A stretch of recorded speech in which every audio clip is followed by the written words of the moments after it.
曹家小姐貌如仙，輔助侍郎居貴顯，通官口將家世雲顯，佢才貌雙全，人讚顯，聰明不愧女中顯，暗裏傾心相掛牽，高攀無望也枉然，欲成下問愧賢臣，休笑痴人懷妄戀。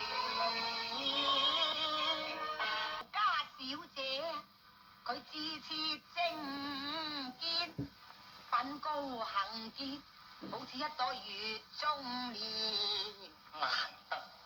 難得，佢父曹傑生來，愛父嚴貧賤啦，結交權貴，見異思遷，欲想將佢女兒嫁與當朝貴顯，佢便乘機攀附，可以直世專權。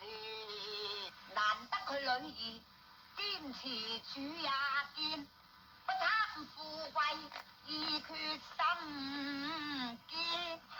好嘢，咁就好啦。